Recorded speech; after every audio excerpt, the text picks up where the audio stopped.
Vous recherchez un appareil nettoyeur pour gazon synthétique ou gazon artificiel, mais vous ne savez pas lequel choisir?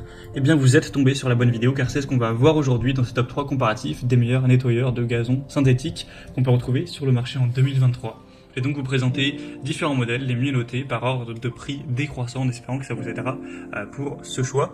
Et bien sûr, je vous mettrai tous les liens en description de la vidéo vers chacun des produits présentés, en fonction de leur ordre d'apparition. On va donc commencer avec le Garland, le Comber 302E. Donc là, c'est un modèle électrique qui va vous permettre d'aspirer toutes les petites saletés qui viennent s'agglomérer sur votre pelouse synthétique. Ça peut être des résidus d'arbres, etc. Ça peut être des miettes de pain, ça peut être des confettis, enfin, toutes les petites choses qui vont traîner et qui vont salir l'aspect de votre gazon synthétique, vous pourrez passer.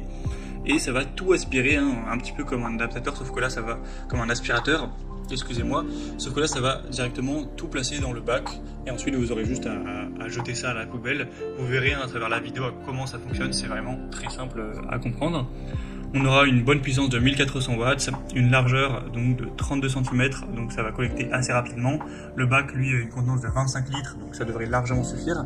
Donc si vous avez une surface relativement importante, et gazon synthétique, ça peut être intéressant d'investir dans ce produit. Il est quand même un petit peu coûteux. Après ça dépend, forcément si vous avez simplement un petit gazon synthétique sur votre balcon qui fait 10 ou 15 mètres carrés, ça vaut pas le coup je pense d'aller vers ce type de machine, hein. Ce sera assez rapide quand même de tout ramasser avec des outils plus simples, plus petits, etc.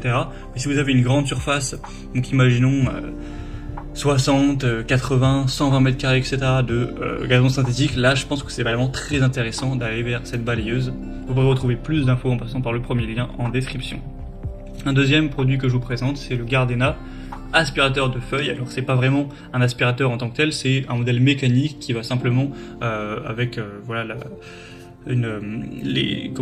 les éléments qui vont tourner avec les brosses rotatives, capturer tous les petits éléments qui vont simplement salir votre jardin, donc en particulier les feuilles. C'est pas adapté uniquement, spécifiquement pour les gazons synthétiques, c'est même fait pour le gazon tout court, mais ça peut bien sûr être utilisé pour un gazon synthétique. Donc si vous avez plein de feuilles qui traînent dessus, vous allez passer et voilà, avec une poignée ergonomique, le côté mécanique, ça va attraper tous les résidus, donc les feuilles en particulier, ou d'autres petites saletés qui peuvent tomber des arbres ou autres qui vont être sur votre pelouse.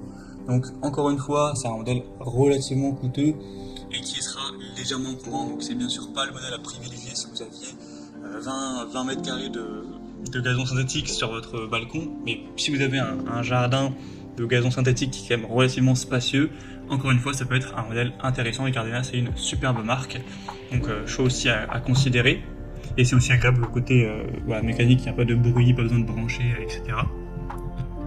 Et on va terminer avec un dernier modèle qui sera un peu plus accessible. C'est le Forever Green, donc brosse pour gazon artificiel, pour ramasser les petites saletés. Donc là c'est beaucoup plus petit, vous le verrez, donc ça sera un petit peu moins efficace entre guillemets, mais si vous avez une surface plus restreinte, ça prendra moins de place donc d'avoir ce produit, et ça suffira pour le faire relativement rapidement. Donc c'est le même système que le modèle qu'on a vu juste avant, c'est mécanique. Vous allez avoir une brosse rotative qui va capturer les résidus et les mettre dans un petit bac qui sera à l'arrière, et ça permet de faire ça quand même plus rapidement que si vous faites ça à la main tout simplement, ou avec une balayette.